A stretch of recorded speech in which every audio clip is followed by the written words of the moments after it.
Life is teaching me lately that you are the only one who got you. Yeah. What did your friends do?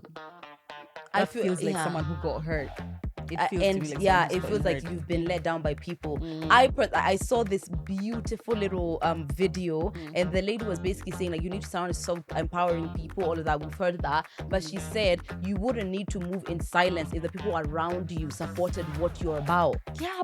Yeah. Yes. So it's Because like, why are we moving why in am I in silence? silence? You don't have someone to talk to. Hi guys, Murugi Muni here. It's Lydia KM. And we're back again with another episode of The Messy In Between. It's Definitely TMI.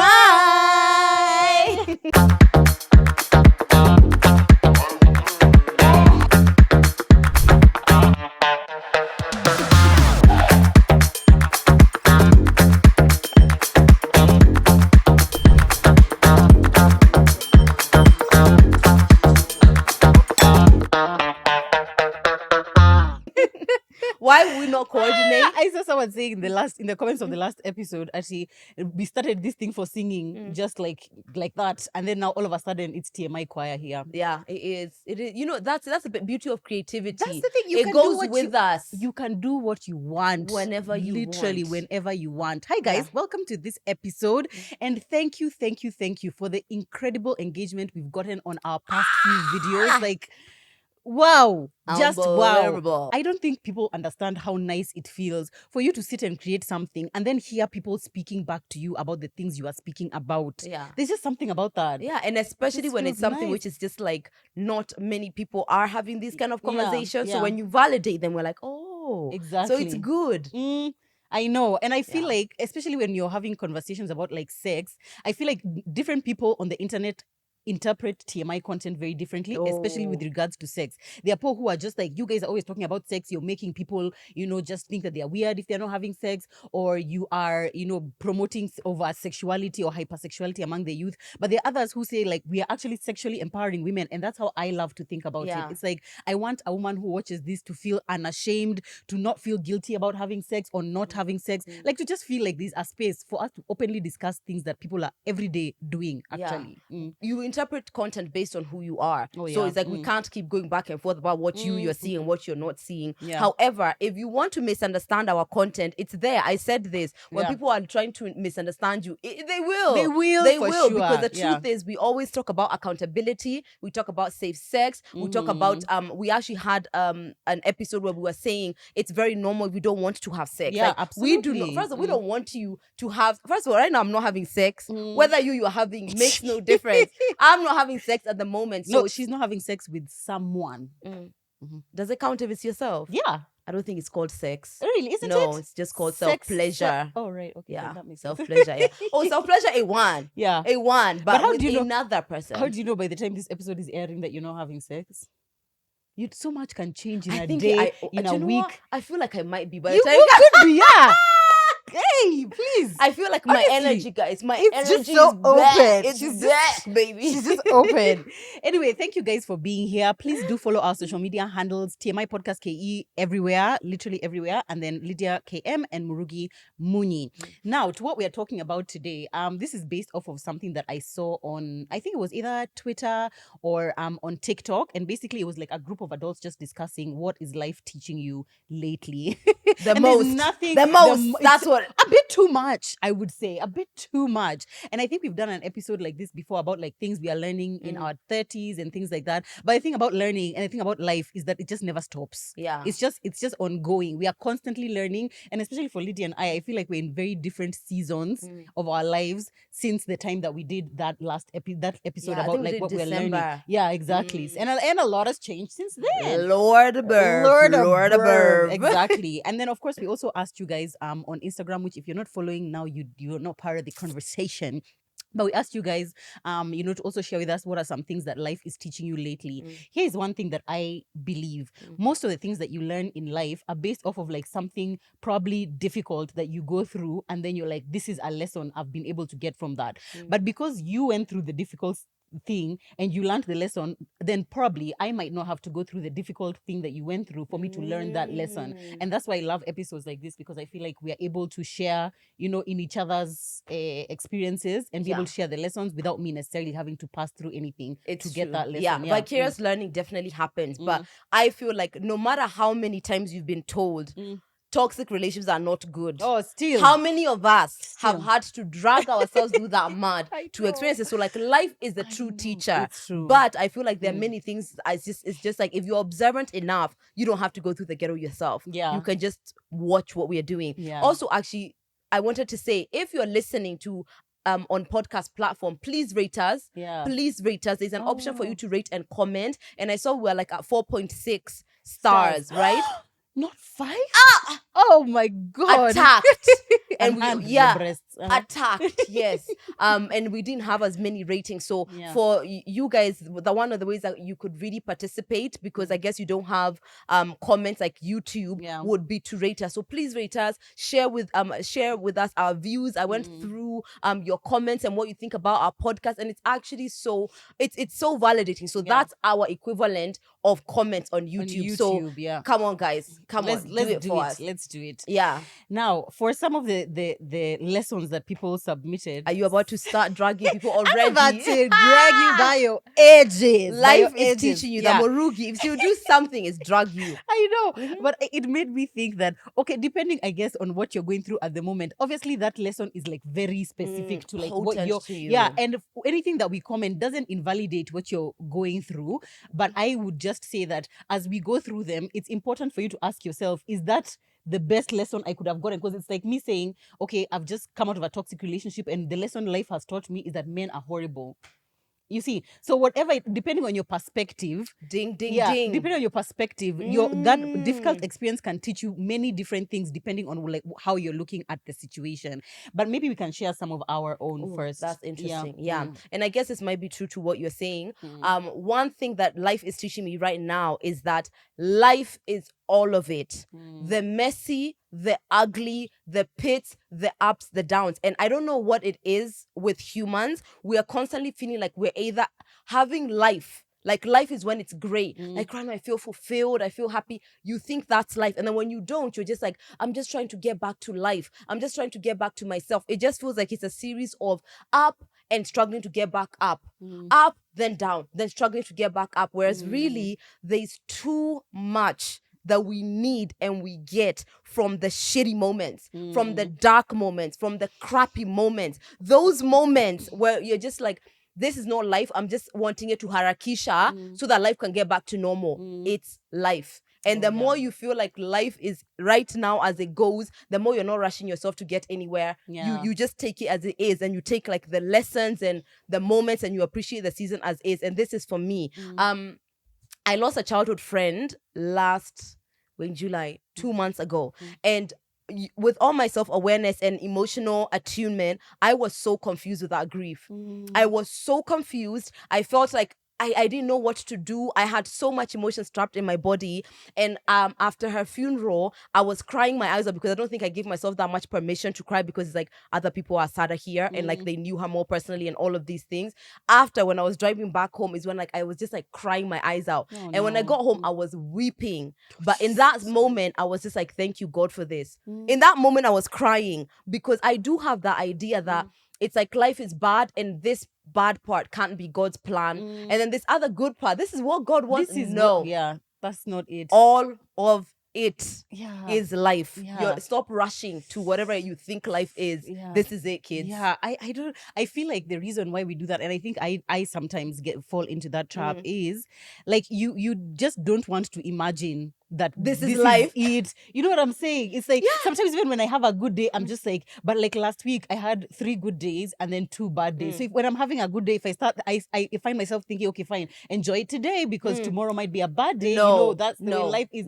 You see, it just feels kind of depressing. You know what I mean? That other way around feels depressing. If you're having a high moment, don't be like, oh God, well, tomorrow could be bad. No, enjoy your good. But when you're having the bad, don't rush through it. Like as you're saying, is like, what are you actually supposed to be getting from this season? Because you won't get it if you're always trying to rush your way out of it. So for me, it's more, it encourages me that this is life and I don't need to rush out of it. There's a reason for right now. And actually, when I was saying thank you, God, for this, and I was crying and I felt so horrible, I didn't know if the day would come, but there was a stillness that I felt in like accepting that this is life too, and I don't need to rush out of it. It made me feel more encouraged than I usually do instead of fighting the shitty season. That one I don't know. Let me wait for It's life okay. to teach me. Yeah, You know? I feel that now that it's Yeah. like there's nowhere I need to be more than here. Yeah. It's okay. This is here. This is where I'm supposed to be. Do you feel like also that's like easier said than done, one, and then two,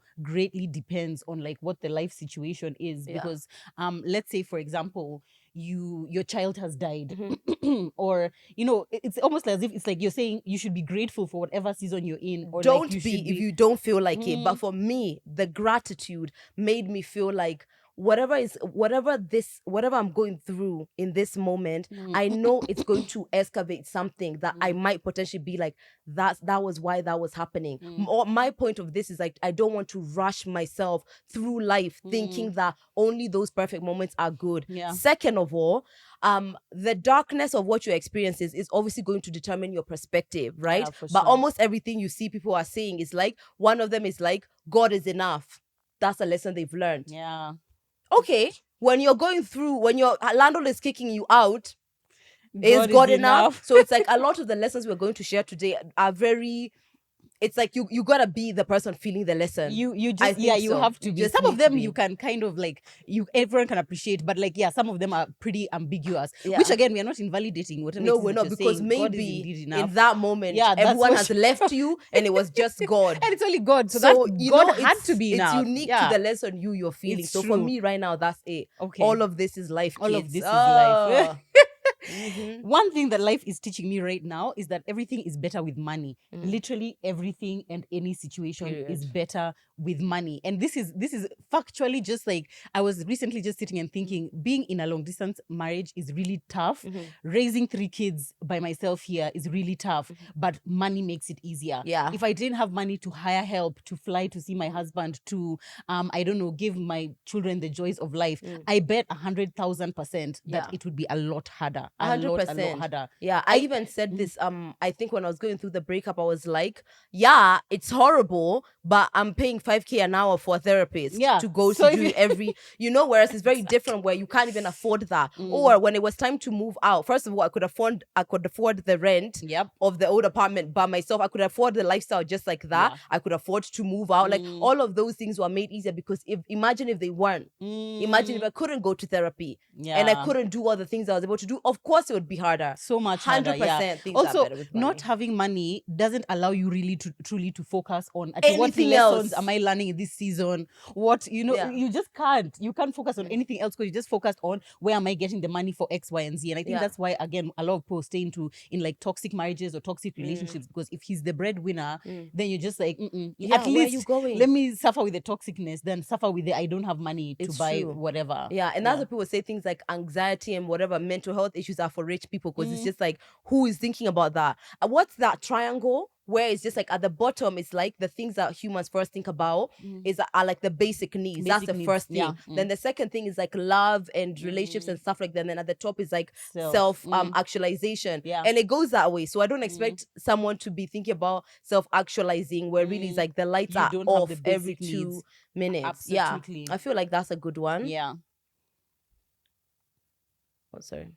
I was in the other people's. Another thing that life is teaching me, and it's like a quote which I saw, right? If you underestimate what you do, people underestimate who you are. And I personally feel like I've been doing that, right?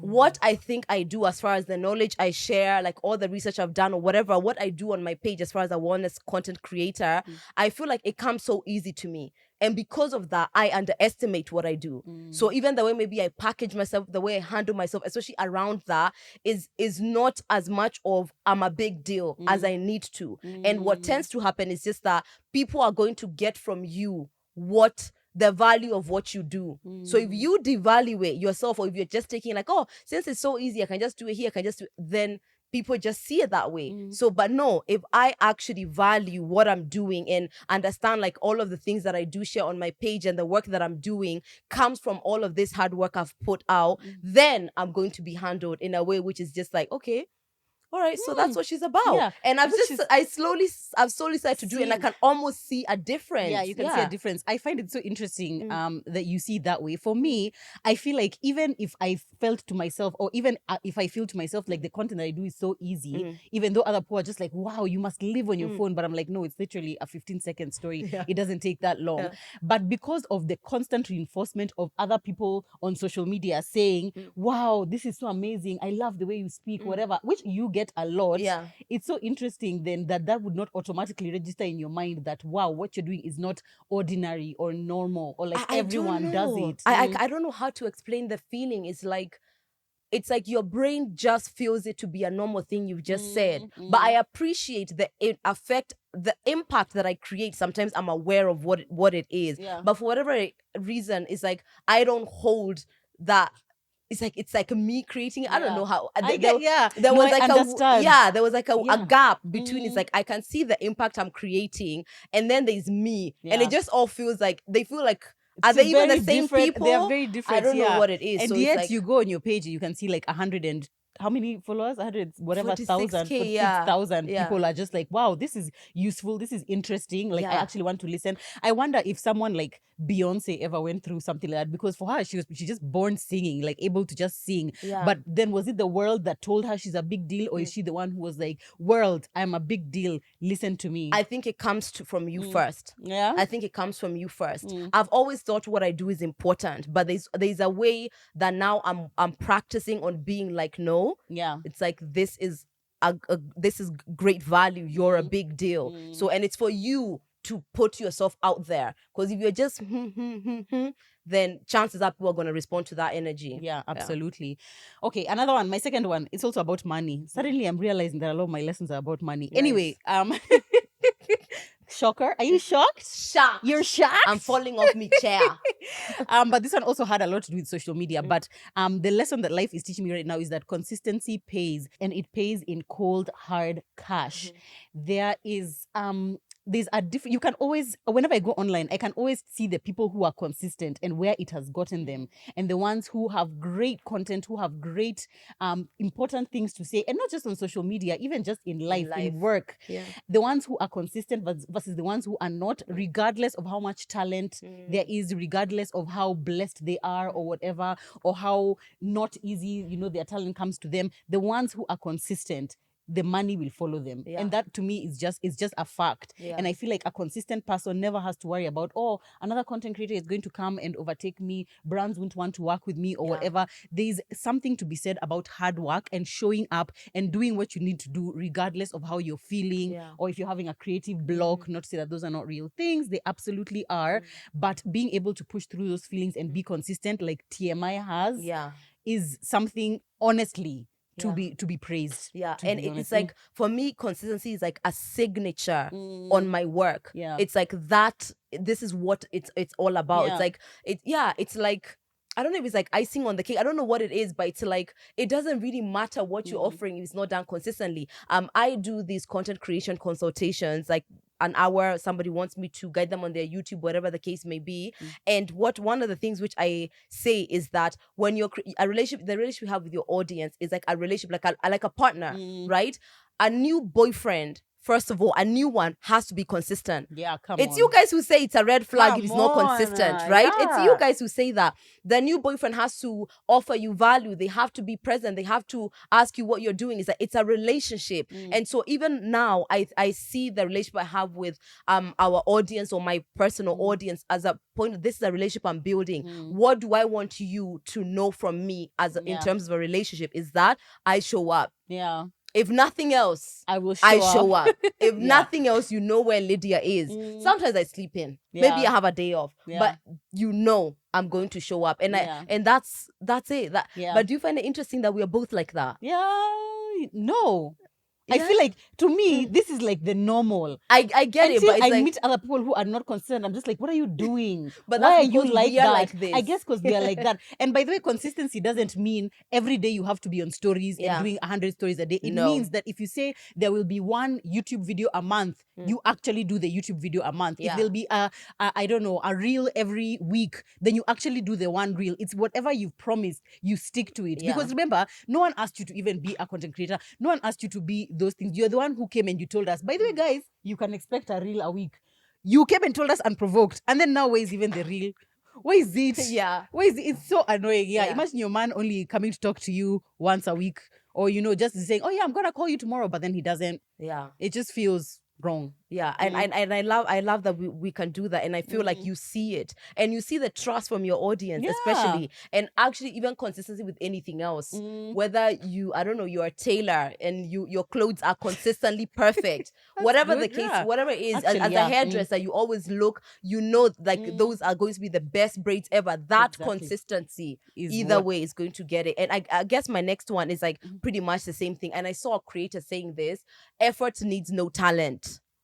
And you see many people like, okay, I don't know if I want to say this. Wait first. I don't know if I agree with the statement, but yeah, continue. Just say it. No, it's okay. I'm going to say. Okay, So someone like J-Lo, right, isn't the most natural born singer, right? We can say that, right? Yeah. But where is she? Yeah. There are some very natural born singers who started with her, who are like, pipe forever and ever. No, this channel pipe means something Oh, else. right, Jesus. The pipes not of pipe, no, wind the pipes of the throat. I was going to say the pipes of the The throat. pipe in the throat. Yeah, but all that to say is that effort is always going to beat that, right? If somebody is very talented, as what Joe was just saying now, no matter what it is that you're bringing to the table, if there's no effort, it doesn't actually matter. It doesn't. Exactly. I Period. agree. I don't know if I agree with like the effort needs no talent. I feel like there's something to be said of effort Of and there's something to talent. be said of talent. Exactly. But I feel like you would rather have effort, effort. and no talent And that's exactly what he was saying about that quote. Is effort over talent. Over talent, The yeah. best combination is obviously effort and talent Both. together. Exactly. Yeah. Effort. It's kind of like in school when you like have this person who they don't even read, but they still pass. Yeah. So they'll still pass, They but will. maybe they'll not pass. Like even you, if you have with your effort, you might pass even more than them because they didn't put in any effort. Yeah. But for sure they can still pass. Yeah, But focus. yeah, for sure. When it comes to content creation, what I would say is like people who come off like you're very confident when you talk. Maybe that's something we naturally have. Like I just feel like I've never, even before I was like known as a content creator, I just did stories. It just felt good to do it, right? So there's something that's coming from within me innately. However, the people who maybe they don't have the same confidence, but they practiced. They just did those stories. They were scared and they just kept doing it. They do it. They do it great. So, Absolutely, like Lynn Gogi, by the way, she's like, social media is not her thing. She's like Really? kind of shy. Yeah. She always talks about her imposter syndrome. But what is she doing? Look, showing up. At her millions of views. Showing up. Yeah. That if that's not evidence, I don't know what is. Exactly. Yeah. Yeah. So guys, just show up. Be consistent. up. Just show up. Whether it's at your works, where at home, Yeah. do it. Here's another. I think we'll just share one last one, and then we can share the audience ones. One thing I'm learning right now is that perspective in life is everything. Yeah. It can literally limit you, or it can grow you in amazing ways. So for example, the other day I was having a conversation on my stories, which you remember, about like motherhood and choosing to be a mother. Like, would you choose to be a mother younger? Would you choose to be a mother older? We talked about like number of kids. We talked about just like the risks of having children later in life. Now, the responses I got in my DMs about that conversation was so varied in like which of course always happens anytime you have a conversation or a topic that could be seen as controversial. And sometimes I feel like I don't even know which one the controversial ones will be until now I see the responses when I'm like, oh, I didn't realize that was controversial. And I people, thought, people are really touchy. Because in this age of outrage, in the outrage age, For sure. people are ready to be angry about absolutely everything. Yeah. So there were a lot of people who said they were triggered by the conversation. But what was so interesting is that there were people who are saying, wow, I'm really triggered by this conversation. It's given me a lot to think about and like ask myself, why am I triggered? What about this conversation makes me uncomfortable? One group of people, Kina Lydia. Yeah. Then there was another group of people who would be like, I'm so triggered by this. Why would you have such such a conversation, this is just so just like unkind to mothers. What if someone is trying to have kids? What if people are infertile? And I was like, yeah, they could be, but like people have conversations about things all the time, and if you're always thinking about like who you're going to trigger, you literally not ever talk about And anything. the world is vast. We're all going through It different is so things. vast. You could talk about your hair and we'll be like, do you know others are suffering from alopecia? Do you know my neighbor's hair was pulled out by her man? Like there's always something. And for me, I was just like, those two groups of people can learn something very different from the conversation that I had on there. Yeah. One person will be able to go back to their roots and be like, so maybe I have this trauma based on this, or like maybe there's one lady who talked about how she had some abortions earlier in her life and now she can't have kids, and so for her it's like really triggering because now that's a whole other conversation about and for that person that was a learning opportunity. But for someone else who just comes here and they're angry and they're like, I'm blocking you because like this is just so unkind and how can you they have learned absolutely nothing. Speaking of, let me tell you what triggered me, right? And I don't know why it triggered me, but I messaged you. I was like, I'm triggered. I just didn't know what it is. Someone had responded that I want to have a baby on my own, whether it's I don't know, surrogacy or adoption or whatever, and the man can be the add-on. Like basically the man is not really important. an added thing. Me being somebody who grew up with a single mom, there's nothing wrong with that, by the way. Things happen. But to imagine that someone chooses that, someone chooses to not have a two-parent household for their children, that is so triggering to me. And I'm owning my triggers. Like it's like, how on earth is this a choice? Like imagine like my mom was just like, I just didn't think you need a dad. It's fine. You as you are, it's fine. You know, like things happen in life for sure, but for that to be someone's choice. But I mean, I guess like maybe I think Naomi Campbell is she dating? We don't know. But maybe she's dating. Maybe she's doing it on her own or whatever. And women are doing this. It's like a thing, by the way, it's been happening. And for me, it's just wild. But I guess it's because I'm seeing it from the perspective of my wounded child, and I wish I grew up in a two-parent household. If anything, I would choose that for my kids over and over again. And there's someone who's just like, nope. Yeah, exactly. That point actually triggered so many people. And I think I am pretty sure like I had to block like 5 people who responded to that one because they're like, why are you saying that two-parent households are better? Do you know how many single moms are just struggling to raise their kids? And I'm like, I've not said that people, I mean, I was a single mom, so it's not like I'm saying anything against them. But the fact is, if you're in a two-parent loving home, it's better than being in a single parent loving home. And I don't know what that argument is. What's the argument? Yeah, and a lot of people are like, but it's better than even if you're 2 parents and it's toxic. I'm like, No, that's the obviously not that one. That's exactly actually what I saw is that it's like if there's 2 parents household where it's dysfunctional and one healthy one parent household, obviously the one parent one. Obviously, but 2 happy, healthy, secure family home, 2-parent home, and one is just 1 plus 1. Exactly. It's 2. Jane. But sometimes I just feel, and this is what actually on social media, a lot of people don't want to say things that are going to trigger someone, even if they are the truth. Even the issue about women's biological clock. That was like a big one as well. Even in the gyna, when you go to your gyna, I think when you're after 30 or something, they just tell you, these are the physical or biological realities of your body. They're just realities, and people are very different. You said your mom had Nelly at 40. People are having kids very later on, in whichever way. But this is it. There's a reason why there's a prime season of your physical body. Just like how there's a prime season of your knees. You know you're 30. You know those knees are shaking.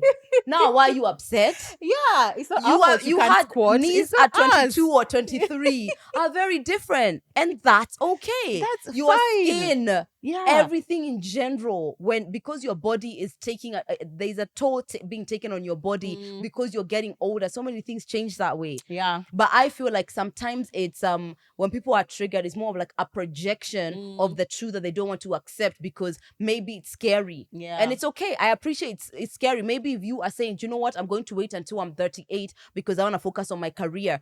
Joe talking about biological clock is going to annoy you because there is resistance towards maybe how your life is going. And I feel like being aware of the realities is a better situation. But I tend to be like, I'm aware of the realities, but I know, my God, can do it. He can do anything. You've Your got to God believe can both, do it. but don't fight the God is reality. enough. The Mhm. reality is true. Yeah. But you are allowed to have faith beyond the realities. Yeah. There's many ways our lives have gone beyond Exactly. what the realities Absolutely. are. Absolutely. But the yeah. realities are still the realities. The realities are still the realities. So you're going Yeah. to talk about your triggering in your next therapy session. What?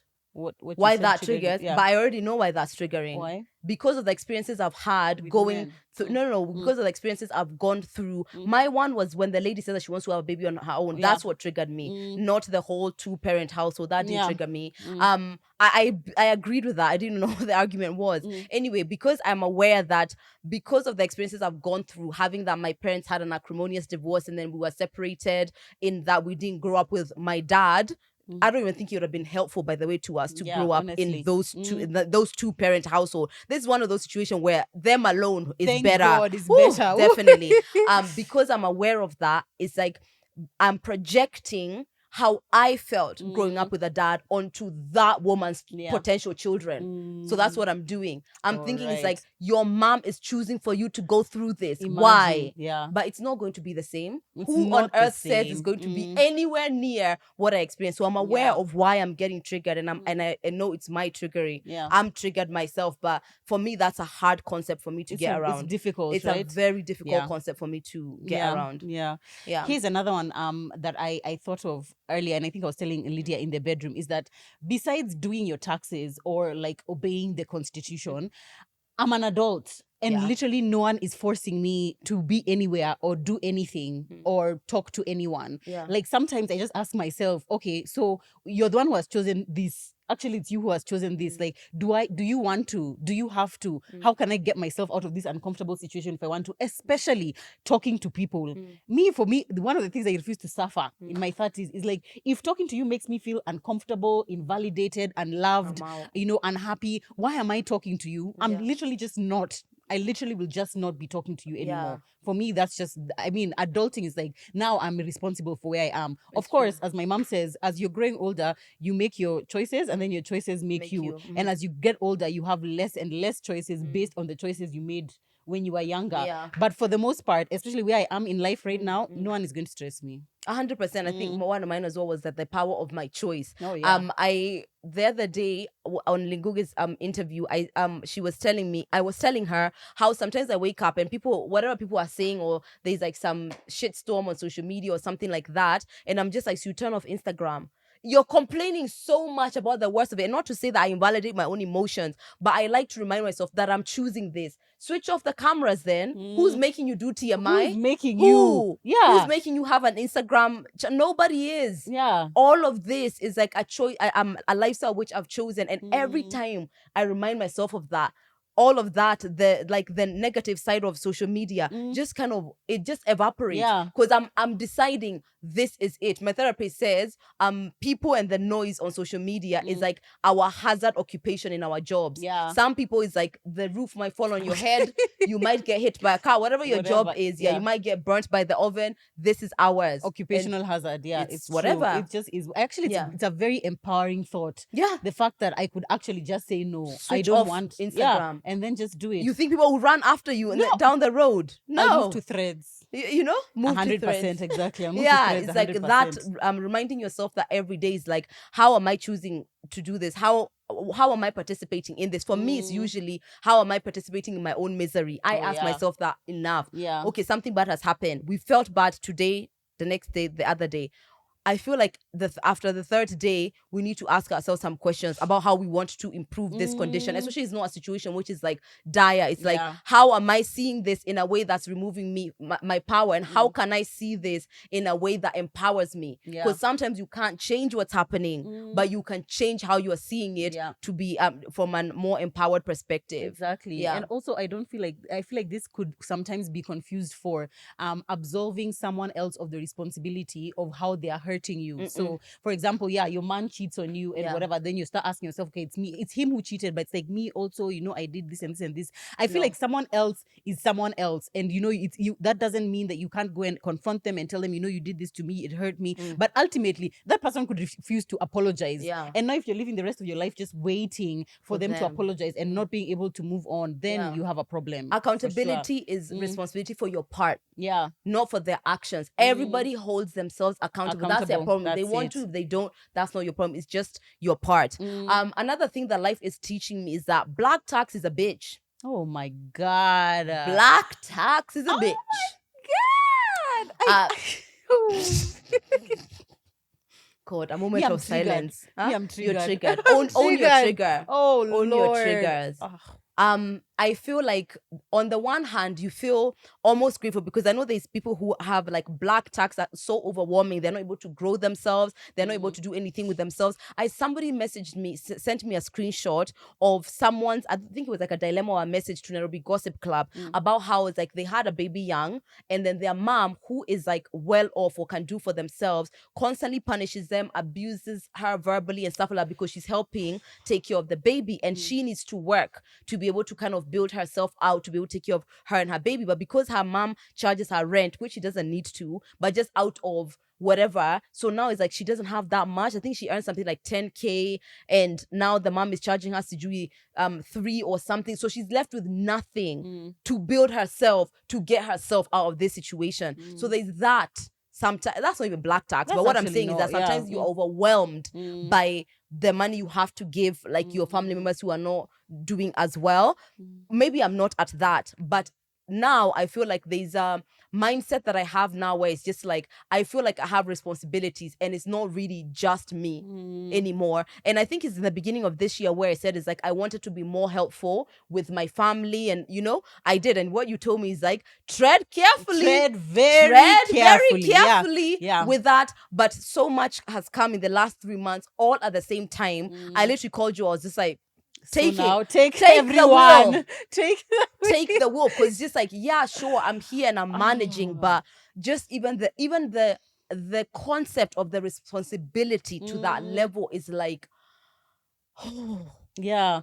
I completely get it. And I feel like in the ideal world, I would want to just think that I'm responsible for my household and my home and my kids. For my kids to be like, of course, mom is going to take care of us. Of course, mom is going to say whatever. Those are the ones, because you are the ones where I literally give back to you. But like now, when it is a place where the gifts that you give your family, it's kind of like they need them. Now it's a responsibility. So that even when you're thinking about like, oh, wait, I'm negotiating a package with, I don't know, Jumia, you have to know 10K is going to Stewart, Shosho's groceries, someone else's whatever. Like there's so many things to think about. And I feel like I've come to the realization that if you are the one in the family who is more blessed than others, more is definitely demanded of you. More is definitely exactly. And then to some extent, it's almost unavoidable, because there was a time like when I started working or I started making good money, I used to think like, no, but I can just put boundaries. I can just kind of stop. But I almost kind of feel like I can't without feeling like a horrible person. And I spoke about this in therapy actually, and I was like, I don't feel like that's people pleasing. I just feel like it's family. It's just like there are some things which even as a normal good human, be a good human. A normal good human, there's no way that you'll be there sleeping comfortably, eating caviar in your apartment in Kileleshwa, and then your mom is being thrown out of her house because she's not paid rent. But is it because that she keeps drinking her way there? No, maybe she didn't have money. Right. Okay, even if she keeps drinking, still. No, some people draw boundaries there. Where there's a gentle dance between I want to be helpful always, and then there's I'm enabling bad behavior and I'm encouraging dependency. Right? And that's it's a thing.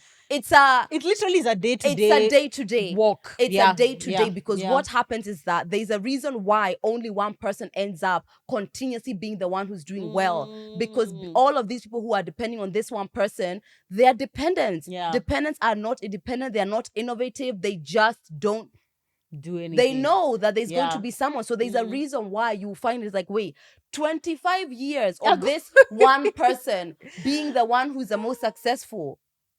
Why? It's not making Why? sense. It's not adding Sometimes up. there Yeah. is enabling. There's a reason why it's called black tax. It's not about humanity. Yeah. There are many places and many other cultures in the world where it's just like parents take care of themselves, children take care of themselves, period. Done. There's that.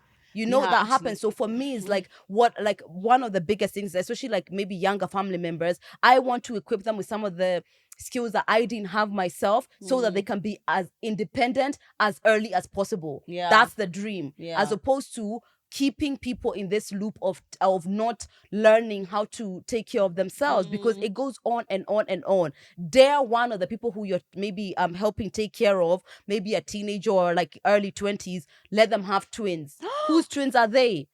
Congratulations, You. Lydia. Congratulations, baby. Congratulations. Congratulations. So it's like, what I would like is like the wisdom to know when I am encouraging dependency and when it's time to lean in. Yeah. And one of the ways that my perspective has shifted in that way to be more empowering is that this is kind of God's work more than an interaction Yes, between humans. you're right. Because when you just think about it from that human Yeah. who's like been out I doing know. what they want to do with their money. But But yours, when it's time for breakfast, you don't have money for yours. breakfast. Yeah. If you think about it from a human to human interaction, it can be definitely overwhelming. It can be, and I like that perspective of like just thinking it's doing God's work. One thing for me where I how I know that I need to draw a boundary is if someone asks me and I instantly feel exhausted, I feel drained, I feel like, but why am I doing this?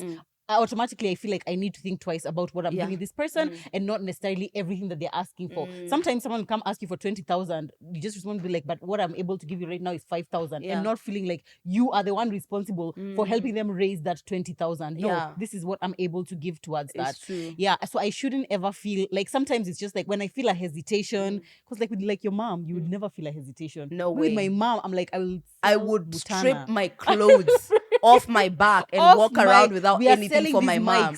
But guess what? The mom is never And this the is one not the one who needs it. And this is the issue. And this is the problems. This is the problems. And then the second thing for me where I draw a boundary is I will never deny myself or like struggle myself so that I can give someone else. If I'm able to, That's I'm a red able to. flag, And if I'm able to do it comfortably without sitting saying, okay, this person said they are giving back on the 6th. See, today is the 6th. No.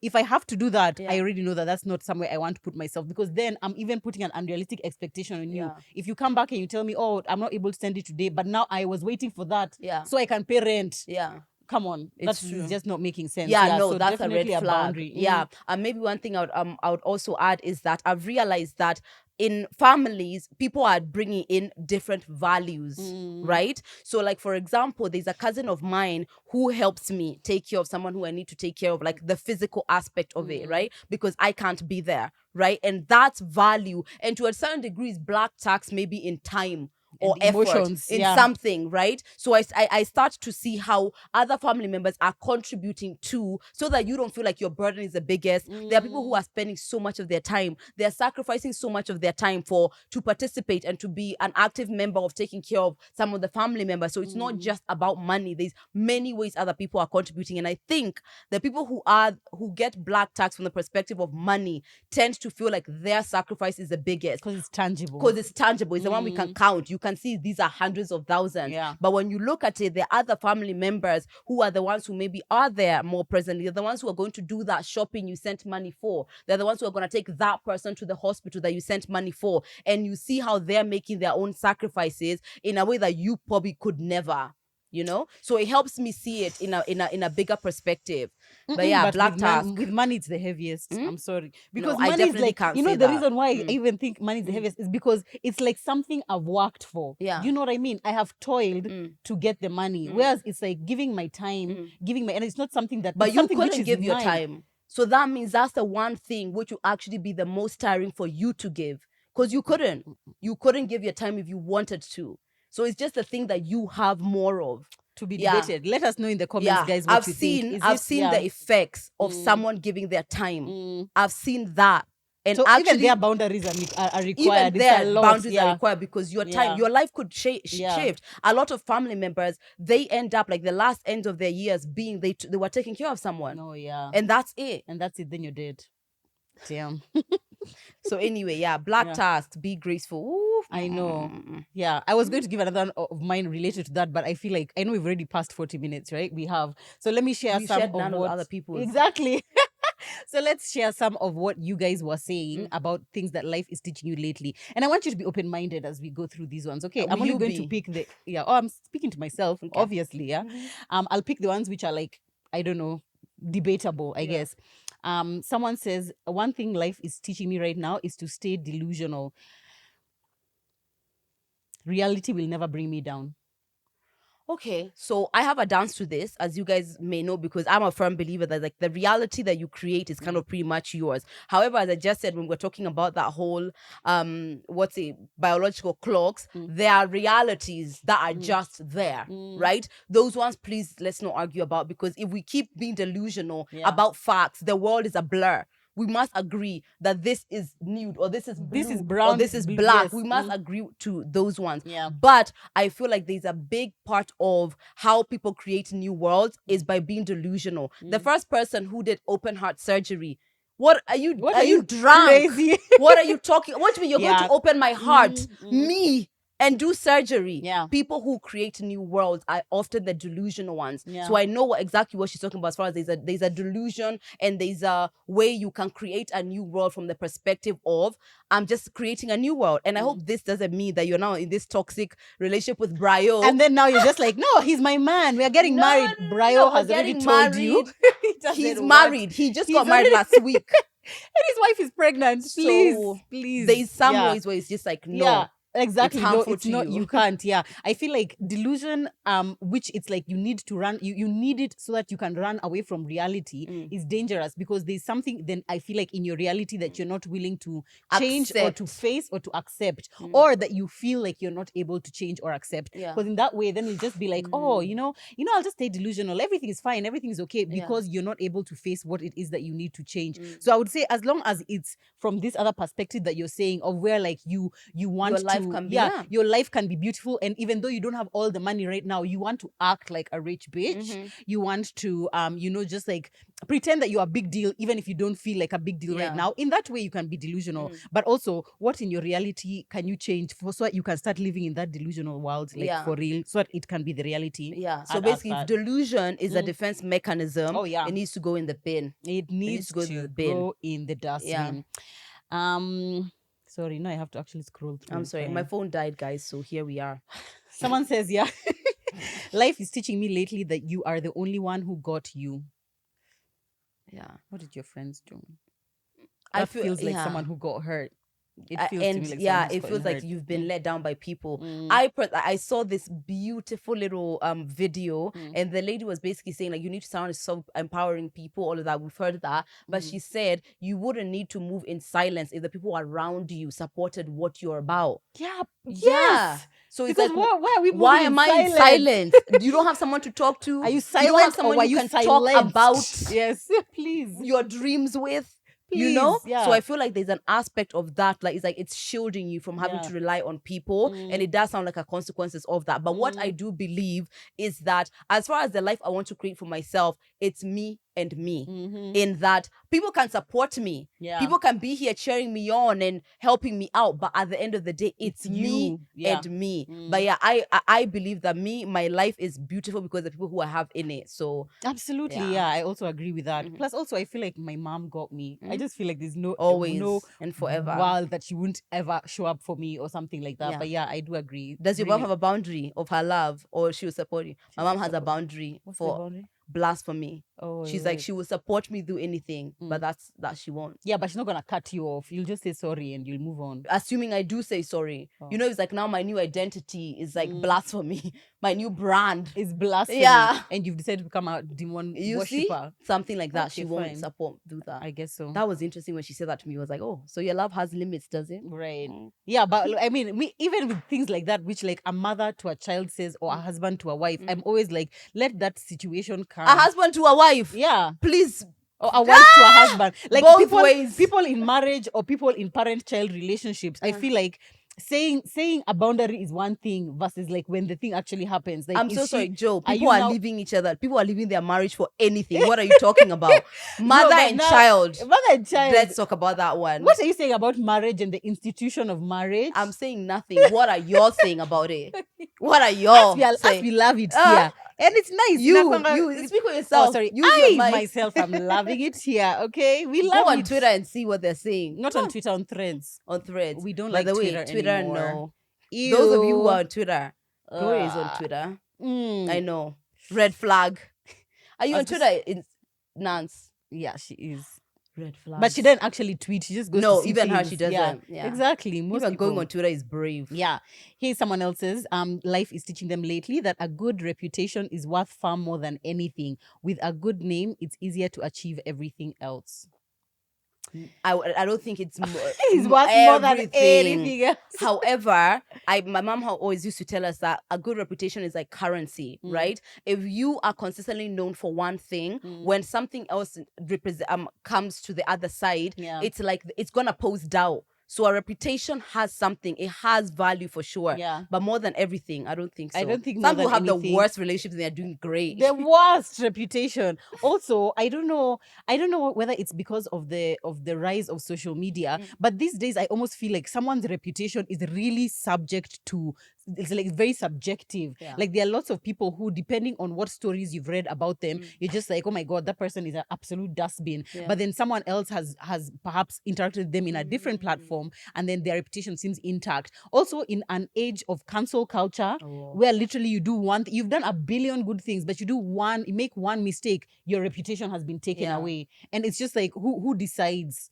what someone's reputation is? Who decides this? Of course, the really bad ones. If you're a murderer, you're a rapist, obviously, we're not having a conversation. But I don't know about this ultimate right now. Even if you're accused, if someone just comes here and accuses you of slapping someone, now that's what it is. Like, that's the facts. People are not even doing research to be like, okay, so did they actually get evidence? Reputation is not what it used to be. People are just reading a headline and then it's like, oh, that's how Lydia is. Done. Actually, reputation before used to be about actually like evidence, proof of your character, whereas now reputation is about what the predominant people are saying about you. Absolutely. Someone says they are learning that every time we make a decision, we jump into a different reality. I mean, I guess so. That's true, because I mean, life is like a series of like different creating your life on the decisions that you're making. So I think that's true. I guess so. Okay. Someone else has learned that you shouldn't miss out on something that could be great just because it could also be difficult. That's true. Wow, I definitely agree to that. Definitely, exactly. I definitely and agree almost with that as well. all the time, great and difficult sisters, twins. Once in a while, you get something which is just like great and it's not really that hard. Then it's fantastic. But even with work, think about it. It's like, you're gonna earn so much from this campaign, but you kind of have to like show up. It's gotta shoot the content. It's like what you're saying. Anything worth having requires effort or something like that. Yeah, everything requires effort. Anything good that you want has to have some level of effort. Yeah. Okay, someone else says they are learning that you're powerful at your most vulnerable. Murugi has exited the chat. I wouldn't say. I would say, okay, this is what I think. I feel like when I'm most vulnerable, depending on who I'm with, when I'm with my husband, I feel like even when I'm vulnerable, I am still powerful. Although I wouldn't say that I am at my most powerful. I would be like, I still feel like a powerful person even when I am vulnerable. But depending on where you are or who I'm with, I wouldn't say I'm at my most powerful when I'm vulnerable. I heard someone say that vulnerability is just being yourself. Right? Because I mean, the fact that we are so programmed to shield our true selves and our true vulnerabilities, to the fact that being vulnerable is like the things you jump out from. Listen how you're saying, being vulnerable with my husband, as if it's like you're becoming a new person. You're not. Right. You are still this same Joe. But vulnerable for me implies like there's a normal, like my true self, my honest self. But vulnerable why is this other one a different one? That one seems like a more deeper emotional are thing. more yourself. No, there's a difference between being yourself, like us just talking about like, oh, I really like when you hug me or whatever. Then now emotional to me, I mean vulnerable to me is now going deeper and saying that for me actually has been really a journey, because when I was young, my neighbor hugged me and then But isn't that still being yourself? No. What is that? Because that means Who is that? Who are you Let me then? tell you why I feel like there's a difference. On my Instagram, I feel like I am my true self. I feel like I am No, I'm not honest, trying to say but I'm that not the number vulnerable. one is not true. Yeah. But I'm saying this one is also yourself. It is also Exactly. yourself. Yeah. So the person was saying that when you're being vulnerable, you're just being yourself. Yeah. Right. So that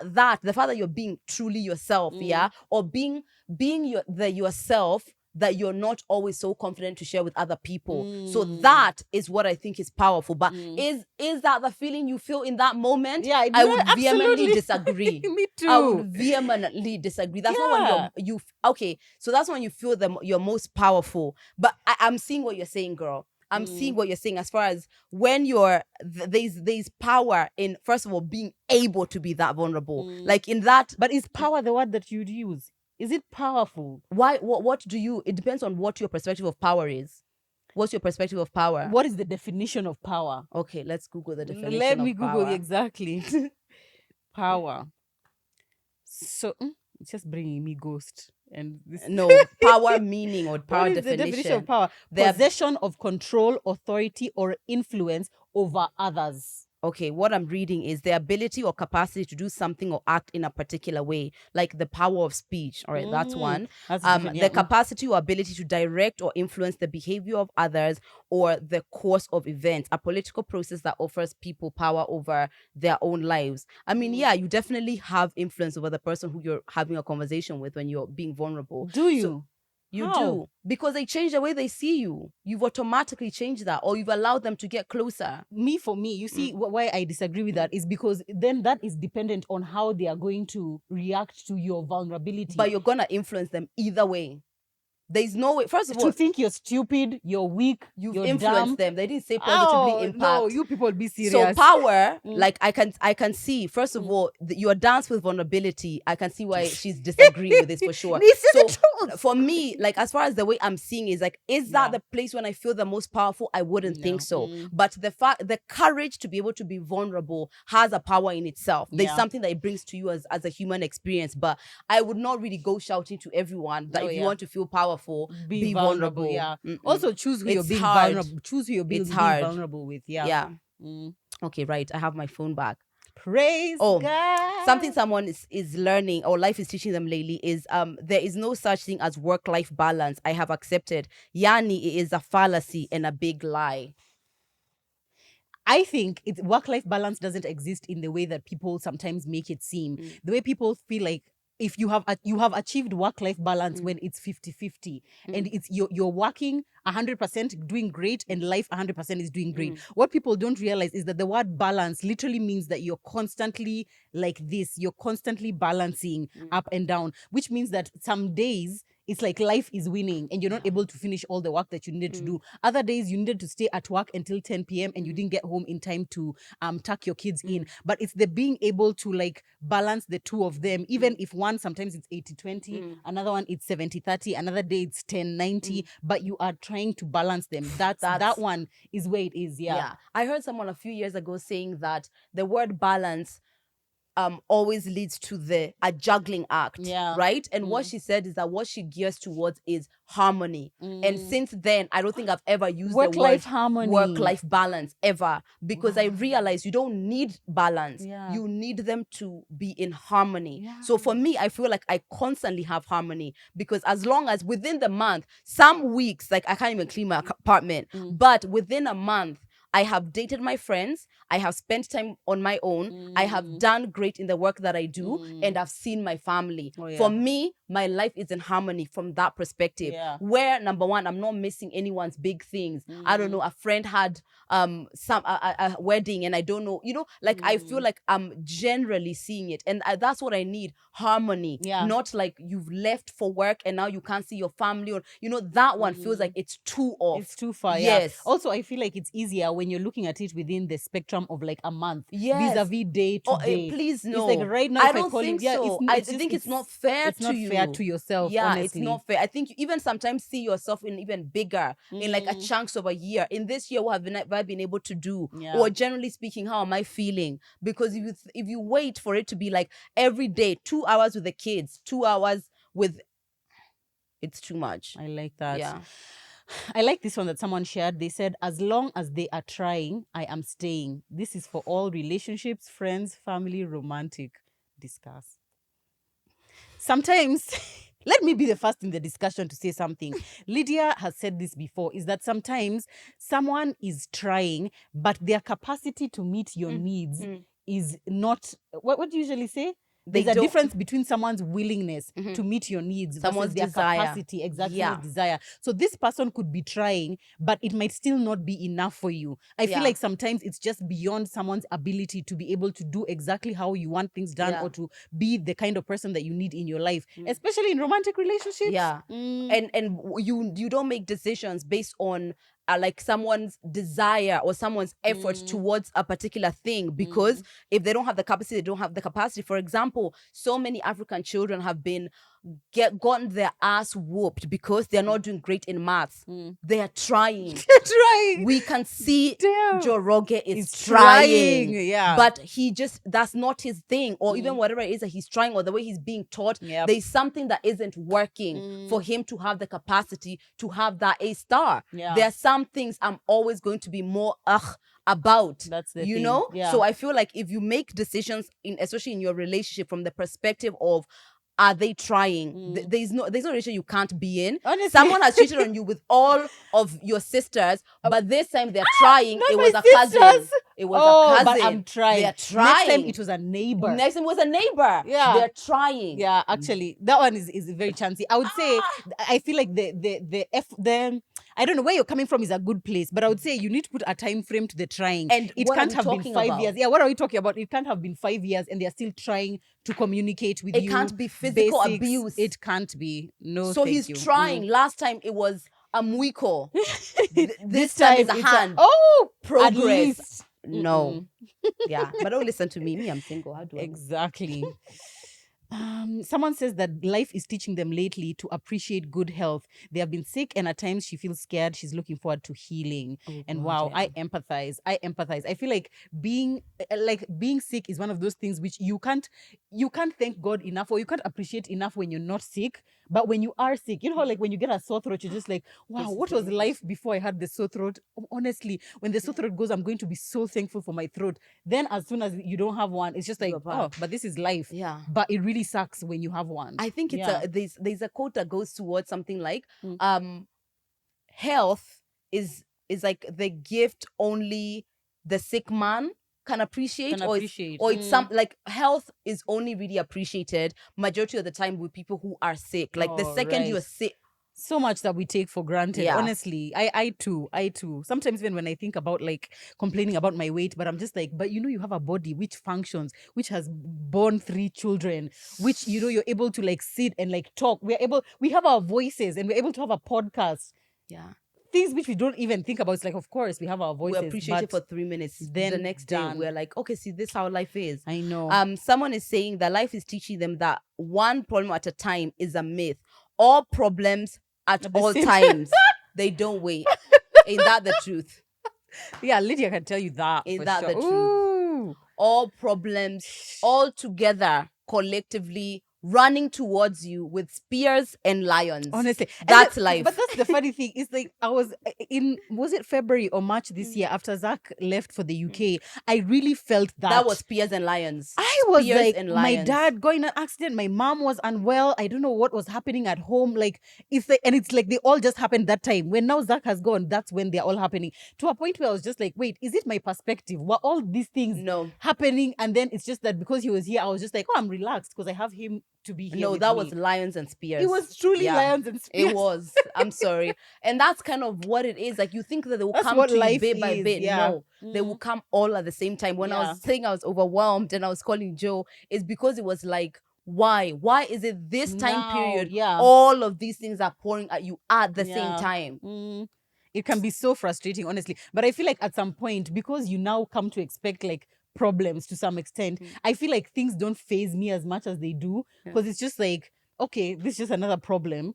And then it's just like, it's figure outable. Everything is figure outable. And then you Yeah. figure it out and you just keep it moving. Yeah, for me, being able to regulate my emotions through life Okay, is like that's the, is it is like it comes and it's just like it's not the end of the world. It's just like, let's breathe. yeah. How can we, like that? Oh my Yeah. God, Oh yeah. it's life. Okay, there was actually some good ones. Someone is yeah. saying, I'm learning. Life is teaching me that God is so good, with the little like, what's the emojis? I think you're in love. It's showing.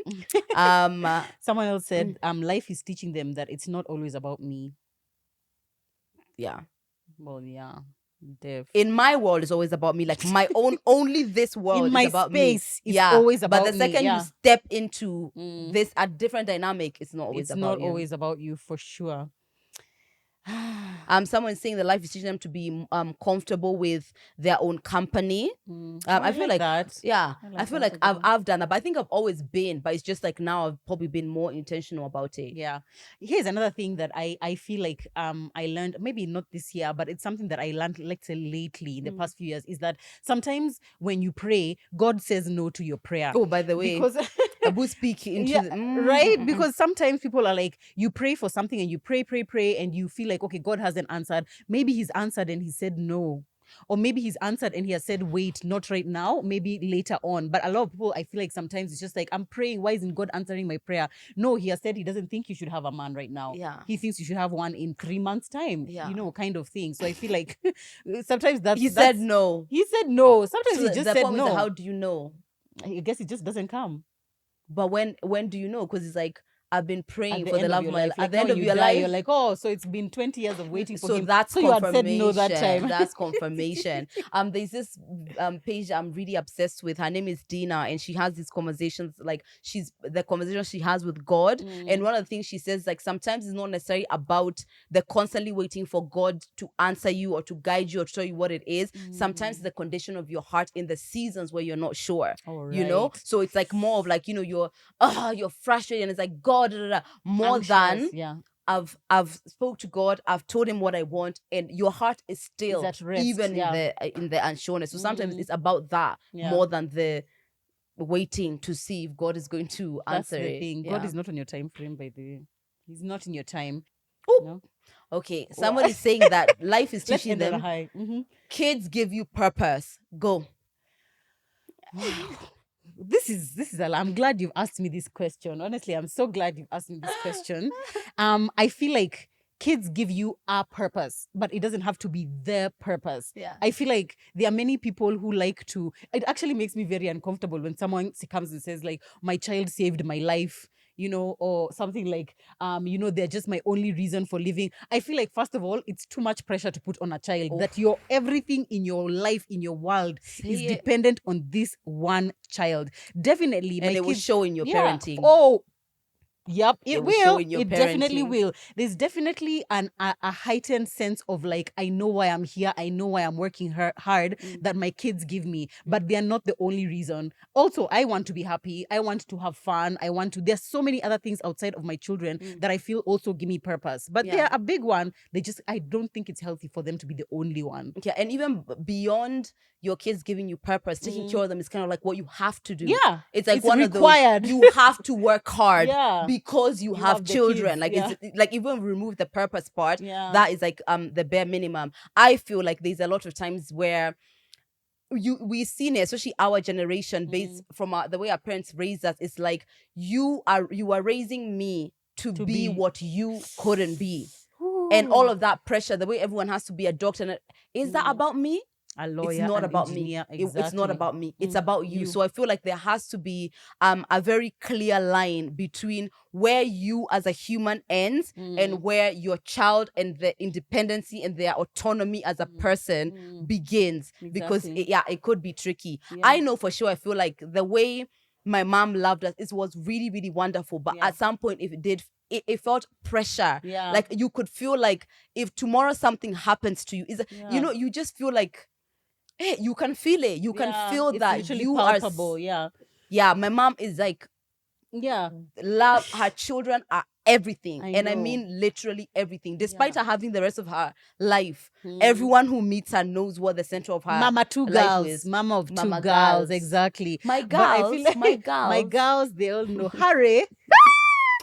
If you don't follow Kessinjero, please just follow her on Instagram. She's fantastic. But yeah, I agree. And I feel like it can also lead to a very unhealthy dynamic when kids grow up. You see somebody's like 35, they're still living with their mom because it's like, I don't want to leave her. I'm her purpose. So I don't want to leave her. Difficult things like, even if it's like black tax related, that's definitely where are we drawing the boundary? Are there boundaries now since you are literally your mother's purpose? Yeah. And when it's time for you to become your own person, what happens? You can't. What happens? And then you start having issues like you hear someone saying that my mother-in-law is just always interfering in our relationship, things like that.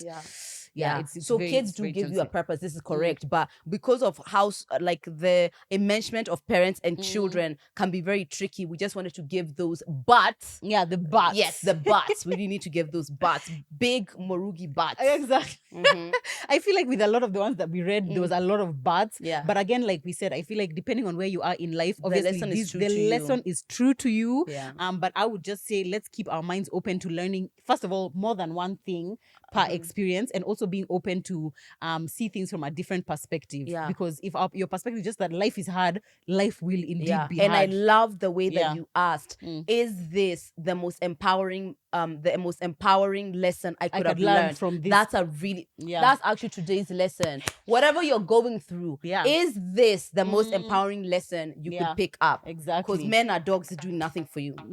It's really not helping you, babes. It's really not helping you. It's not. We'd love to hear from you guys in the comments below or in our DMs. What other lessons life has been teaching you lately? Let's learn from each other so that we don't all have to go through the same things. We can just know because umesha tuambia. Please do let us know. Thank you so much, guys, for always engaging with us. As we keep saying, please follow us on social media because that's where we get this content. And a lot of the ideas and stuff like that, we're going to share them on there. We're going to constantly have conversations. So make sure you're following us. As we said, if you're listening to a podcast platform, please rate us. Please give us a good review. And obviously, YouTube. Tutaonana pale kwa comments. Until then, see you next time. Bye.